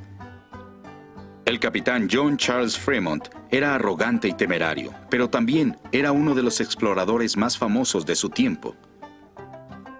Debía su reputación a la pluma de su esposa Jessie, una talentosa escritora que editaba sus bitácoras en libros que inspiraron a miles. Nuestros vecinos consiguieron la historia escrita por Fremont de California y Oregón. Le trajeron el libro a mi esposo para que lo leyera y él también se emocionó con la idea. Yo le dije, no vayamos para allá. Nuestros vecinos, algunos de ellos ancianos, tenían familias numerosas, pero eso no hacía la menor diferencia. Vendimos la casa y todo lo que no pudimos llevar o vender, lo regalamos. Y así nos unimos a los demás para viajar a California. Mary Annie Jones. Mariano Vallejo tenía sentimientos encontrados respecto a la creciente colonia de norteamericanos en California. Vallejo sabía demasiado bien lo que había ocurrido en Texas cuando los colonos norteamericanos excedieron en número a los mexicanos. Vallejo se sentía fascinado con los estadounidenses porque para él ellos representaban un conjunto de ideales republicanos que había perseguido desde su juventud, del tiempo en que había leído a Rousseau. Por otro lado, también sabía que los norteamericanos amenazaban el bienestar de California. En diciembre de 1845, los californianos estaban tan desconcertados como preocupados cuando el capitán John Charles Fremont y 65 hombres fuertemente armados se encaminaron a través de las montañas nevadas hacia Sutter's Fort. Supuestamente el capitán estaba en una misión cartográfica para los Estados Unidos, pero sean cuales fueren sus talentos de explorador, Fremont no era nada diplomático. En una disputa con las autoridades locales, el impetuoso capitán plantó una bandera estadounidense en la cima de una montaña, donde todos podían verla. Los californianos se pusieron furiosos y Fremont solo pudo evitar una pelea dirigiéndose al norte hacia Oregón. De todos modos, el incidente puso de manifiesto una verdad patente. Su provincia estaba lista para ser tomada por asalto. México no podía protegerlos. Algunos hablaron de independencia, otros de aliarse a Gran Bretaña o a Francia. Mariano Vallejo opinaba que la mejor opción para California era una alianza con los Estados Unidos. Depender por más tiempo de México para que nos gobierne y nos proteja sería absurdo. ¿Por qué razón habría que temer el incorporarnos a la nación más feliz y más libre del mundo? ¿Una nación destinada muy pronto a ser también la más pudiente? La favorable opinión que Vallejo tenía de los estadounidenses muy pronto sería puesta a prueba. 3 meses después de plantar su bandera en las montañas, el capitán John Fremont cabalgó de regreso a Sutter's Fort. Para ese momento, los pioneros norteamericanos de la región estaban ansiosos y enojados, seguros de que se les obligaría a abandonar California. Nadie sabe por cierto si Fremont tenía órdenes o actuaba por su propia cuenta, pero el capitán sugirió un plan. Si los pioneros tomaban prisioneros a unos cuantos californianos influyentes, probablemente desatarían una serie de eventos que terminarían por poner a California bajo control de Estados Unidos. Al amanecer del 14 de junio de 1846, el sueño de Mariano Vallejo fue interrumpido por una banda de pioneros estadounidenses que golpeaban su portón. Uno de ellos describió más tarde a sus compañeros. Casi todo el grupo vestía camisas de piel para cazar. Muchos estaban bastante grasientos. Su aspecto era tan burdo como uno podría imaginar. Cualquiera se hubiera sentido mal de caer en sus manos. Vistiendo su uniforme militar, Vallejo se enfrentó al grupo. ¿A qué felices circunstancias debo atribuir la visita de tantos personajes exaltados?, dicen que preguntó Vallejo. Los hombres declararon que establecerían una república independiente en California. Arrestaron al general Vallejo y lo obligaron a firmar una capitulación oficial. Después los estadounidenses se abrieron paso a la cava de Vallejo. Muy pronto se estaban gritando entre ellos, sumidos en un beodo debate sobre la redacción de su Declaración de Independencia. Hoy hay que elegir lo que seremos, dijo uno de ellos. O somos bandidos o debemos ser conquistadores. Horas después, esa misma mañana, los rebeldes izaron un pabellón rudimentario que ostentaba un rústico oso gris. Esos bandidos tomaron un pedazo de tela del tamaño de una toalla grande. Ahí pintaron un oso rojo y una estrella solitaria. Una banda malagradecida de cuatreros, tramperos y desertores de la Marina. Rosalía Vallejo Liz. Mariano Vallejo y su hermano Salvador fueron llevados a Sutter's Fort con una escolta armada. Vallejo tenía la esperanza de que Fremont los liberaría. En lugar de eso, el capitán ordenó mantenerlos prisioneros. Salvador Vallejo recordaba aquel día como uno de humillación y traición. Mi corazón estaba destrozado por mi hermano. Cuando la luz del día me permitió verlo, tirado en el suelo húmedo, sin cobijas, o siquiera una almohada sobre la que pudiera descansar la cabeza, maldije el día en que nuestra casa brindó hospitalidad a una raza tan sorda a las voces de gratitud, tan ajena a la buena crianza. Navegando por las aguas de la costa de California, el comodoro estadounidense John D. Sloat se internó cauteloso en la bahía de Monterrey. En caso de una declaración de guerra, sus órdenes eran ocupar los puertos californianos y, de ser posible, lograr una anexión pacífica del territorio. Pero cuando le avisaron que Fremont y los abanderados del Oso habían iniciado una rebelión, Sloat supo que era momento de actuar. Doña María de las Angustias de la Guerra recordaba claramente aquel día. Por la mañana, los preparativos eran evidentes. Muchos navíos armados llenos de hombres llegaron a puerto y tomaron posesión sin interferencia alguna. No había guardias, y creo que el único oficial mexicano presente era el viejo capitán Mariano Silva. La conquista de California no fue un evento placentero para los californianos, pero he de confesar que California estaba en camino de la ruina total. Cuando los abanderados del Oso escucharon lo que ocurría en Monterrey, reemplazaron su bandera por las barras y las estrellas. La República Independiente de California no había durado más que 3 semanas.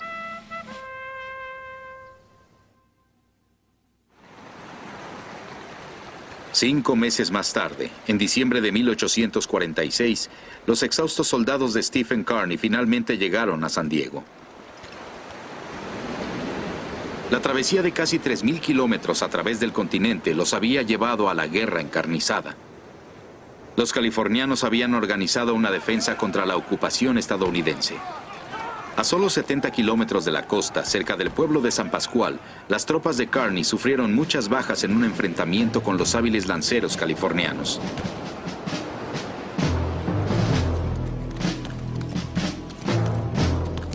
Pero la batalla de San Pascual hizo poco por cambiar el destino de California.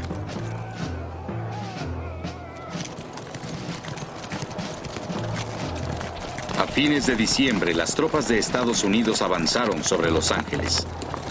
En San Gabriel y luego en La Mesa, los valientes californianos pelearon ferozmente, pero sin gloria. Este fue el último esfuerzo que los hijos de las Californias hicieron a favor de la libertad e independencia de la patria, cuya defensa siempre les hará honor. Guillermo Prieto. Para cuando Mariano Vallejo supo de la caída de Los Ángeles, ya estaba de regreso en Sonoma, recuperándose de sus 6 semanas de cautiverio en Sutter's Fort. Abandoné Sutter's Fort medio muerto y llegué aquí casi sin vida. Pero ahora me encuentro mucho mejor. He pagado caro el cambio político en mi persona y en mi espíritu, al igual que en mis propiedades. Todo está perdido y la única esperanza de recuperarlo reside en trabajar una vez más. Pese a estar tan desilusionado de los Estados Unidos como de México, Mariano Vallejo tuvo que elegir una vez más. En la plaza que había frente a su casa, cuidadosamente dobló su uniforme mexicano y lo quemó.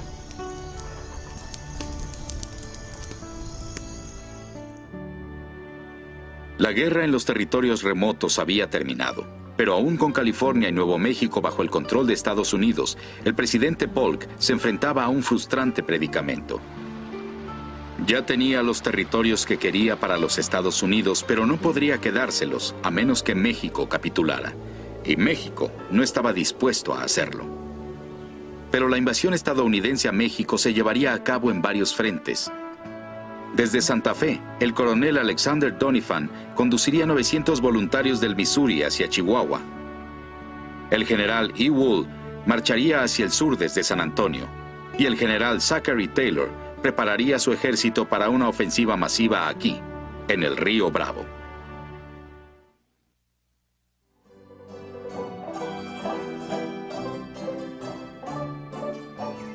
Matamoros. Querida Julia, las 2 flores que me mandaste llegaron a salvo, pero cuando abrí tu carta el viento se las llevó y no pude encontrarlas. Antes de sellar esta carta, iré a cortar una flor silvestre de la ribera del Río Grande para mandártela. ¿Aún me ves de vez en cuando en tus sueños? Estoy seguro de que ni me reconocerías. Estoy tan bronceado como un hombre puede estarlo. Ulises Grant.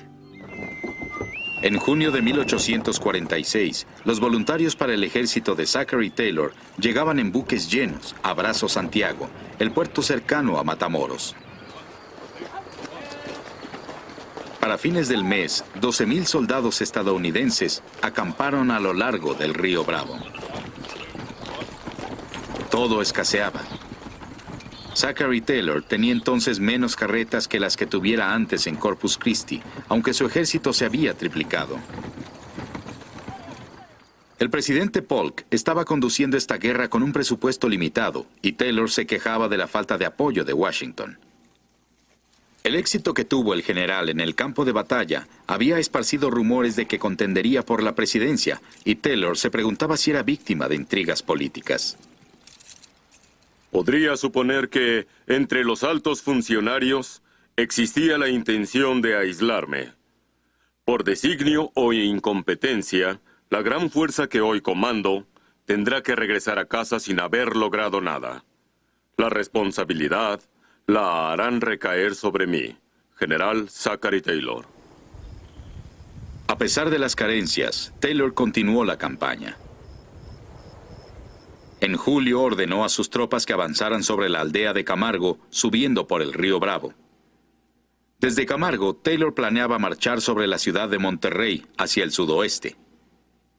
Parte de las tropas navegaron por el río, amontonadas en deterioradas embarcaciones de vapor. Otros sufrieron la brutal travesía por tierra. Marchábamos bajo un sol ardiente y sobre la arena calcinante.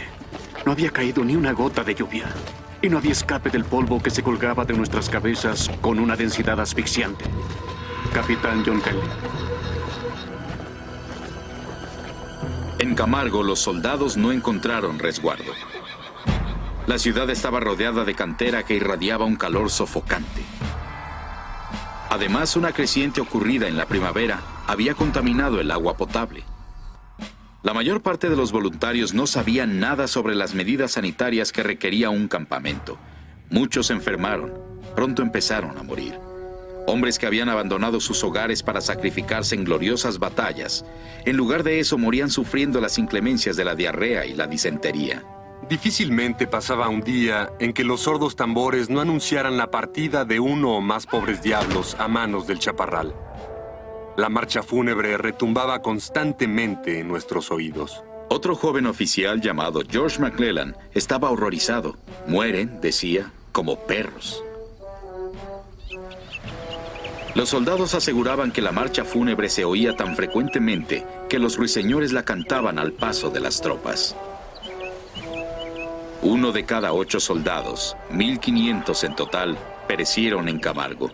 Casi tantos como caerían en batalla durante la guerra entera.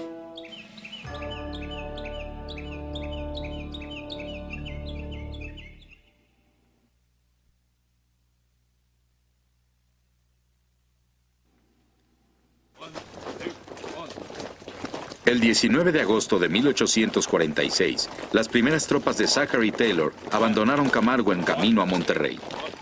La marcha era insoportablemente calurosa, pero el mayor Philip Barbour se consolaba pensando en su mujer, Mattie. Unos meses antes ambos se habían reunido en Galveston, Texas. Nunca me sentí tan dichoso. Mi adorada Mattie estaba totalmente acogida de júbilo y estuvo pegada a mí durante toda la estancia como si una separación fuera la muerte. Dios permita que esta guerra termine pronto para que podamos unirnos permanentemente. Septiembre 4. Hoy no recibí carta de mi marido. Supongo que está en marcha hacia Monterrey. El siguiente correo espero me traerá noticias de su llegada con bien a ese sitio. Zachary Taylor se había visto obligado a partir de Camargo con solo 6,600 soldados. Casi la mitad de sus huestes se quedaron atrás. Muchos voluntarios seguían enfermos y no bastaban los animales de carga. Para su vergüenza, el teniente Ulysses Grant fue asignado al manejo de la caravana de mulas. No recuerdo jamás haber usado expresiones profanas en mi vida. Pero tendría la caridad de excusar a quien lo haya hecho si en esos momentos hubieran tenido a su cargo un convoy de mulas mexicanas.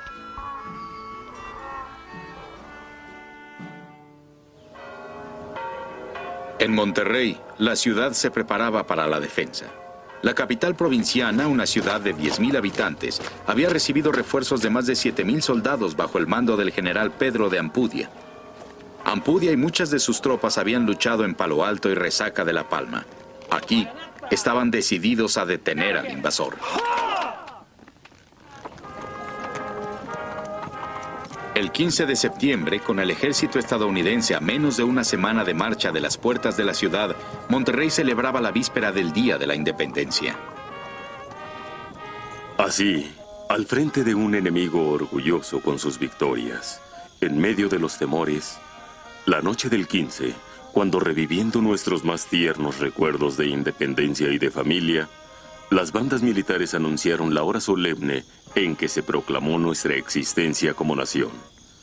Todos obedecieron al sentimiento patriótico y se ansiaba el combate como vindicación y como gloria. Guillermo Prieto.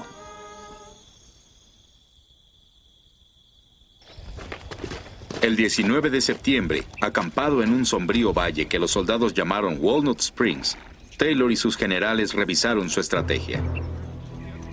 El ejército de Estados Unidos estaba muy dentro del territorio enemigo y enfrentaría una ciudad con defensas bien protegidas. Taylor decidió llevar a cabo un plan riesgoso. Dividiría a su ejército en dos. Mientras Taylor dirigía un ataque de distracción por el costado oriental de la ciudad, el general William Worth atacaría por el occidente. Ahí, Worth capturaría las tierras altas sobre las dos colinas llamadas Federación e Independencia. Cortarían el camino a Saltillo y con él toda esperanza de refuerzos para el ejército mexicano. Esa noche, el mayor Philip Barbour y sus compañeros se preparaban para la batalla. La ciudad debe caer y probablemente será la bayoneta quien haga el trabajo. Es de esperarse una inmensa carnicería. Sin embargo, me siento tranquilo y concentrado, pues hace tiempo que me hice a la idea de que mi vida le pertenece justamente a mi patria y que nadie puede privarme de ella ni preservarla, excepto la voluntad del gran Dios que me la otorgó. Mayor Philip Barbour.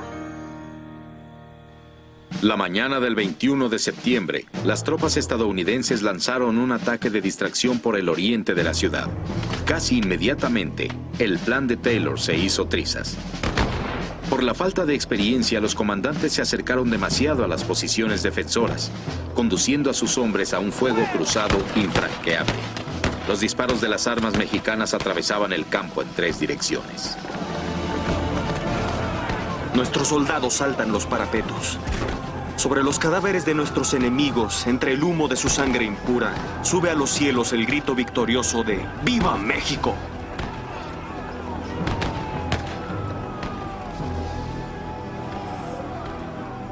$394 soldados de Estados Unidos murieron o fueron heridos ese día. Entre los caídos se encontraba el mayor Philip Barbour. Alguien describió que murió instantáneamente, por un disparo en el corazón. Otros dijeron que en sus últimos momentos pensó en Mati. Cuando lo alcanzó la bala que le dio muerte, inmediatamente sacó de su pecho el relicario de su esposa. Lo abrió y exclamó: «Díganle que morí en el campo de la victoria». Lo puso en sus labios e instantáneamente expiró. Capitán Kirby Smith.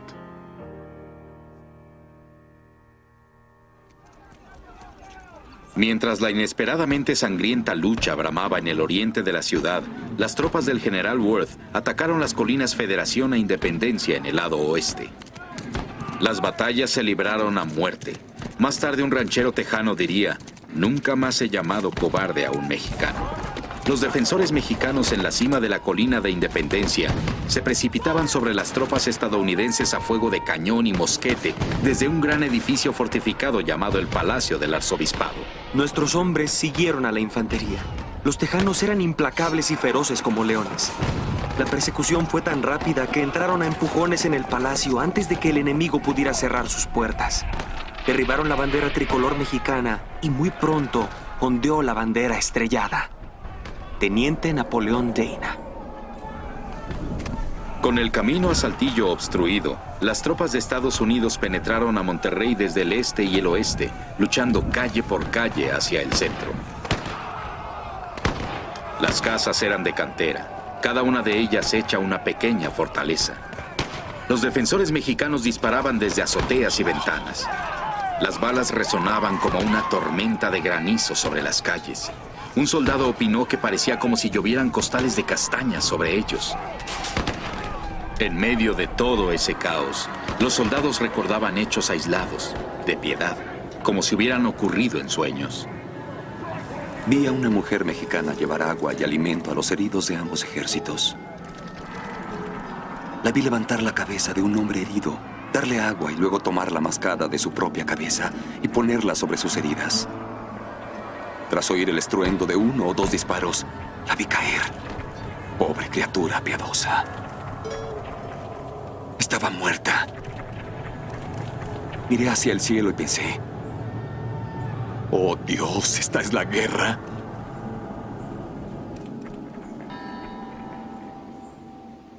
A media tarde, los soldados invasores casi habían llegado a la plaza central. Los cañonazos se acercaban peligrosamente a la catedral, donde se almacenaban municiones y explosivos. Esa noche, el general Ampudia pidió una tregua. Taylor exigió rendición incondicional, pero prometió términos generosos. Ampudia hizo lo que pudo. Persuadió a Taylor de aceptar 8 semanas de armisticio. Los soldados mexicanos lograron conservar todas sus armas, excepto los cañones pesados.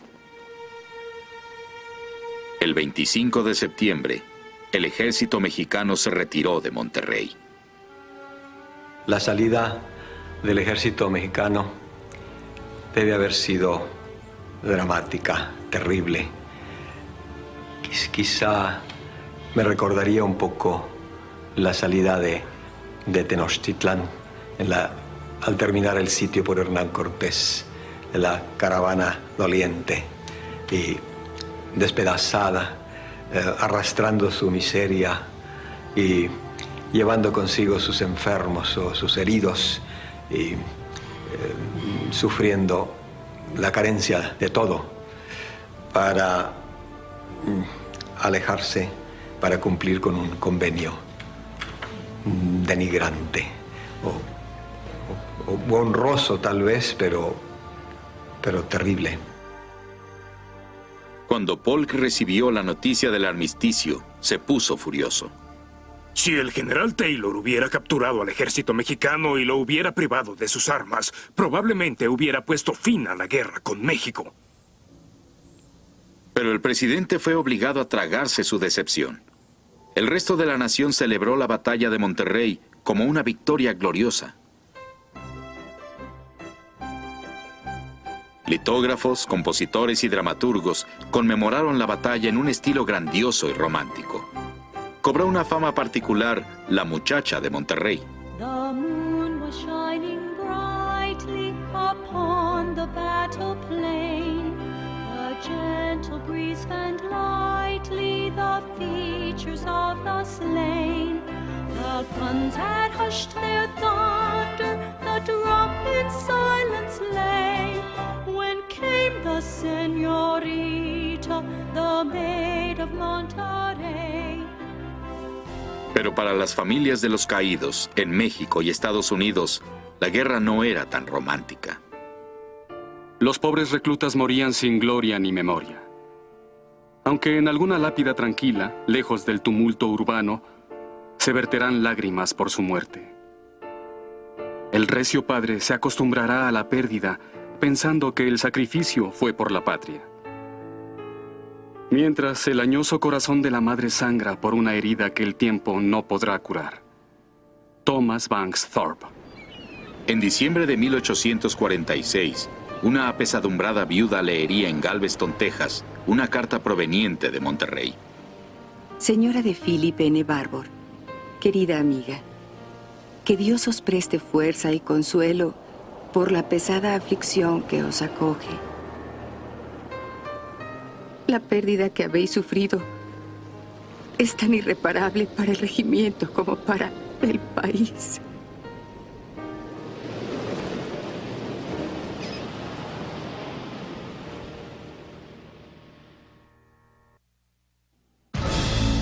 Para el otoño de 1846, había en México quien se preguntaba si Dios había volteado la espalda a la nación mexicana. Parecía que la invasión estadounidense no pudiera repelerse. Aún así, México ni capitularía ni negociaría. En Estados Unidos, el presidente James K. Polk necesitaba desesperadamente concluir esa guerra. Se requería una nueva estrategia, algo audaz y decisivo. Un ataque al corazón mismo de México, nada menos que a la gallarda Ciudad de México. La operación estaría a cargo de quien muchos consideraban el más brillante soldado de todo el ejército de Estados Unidos, el general Winfield Scott. Pero entre Scott y la Ciudad de México se interpondría el único hombre capaz de unir a México y repeler al invasor. El general exiliado y expresidente de México, Antonio López de Santa Anna.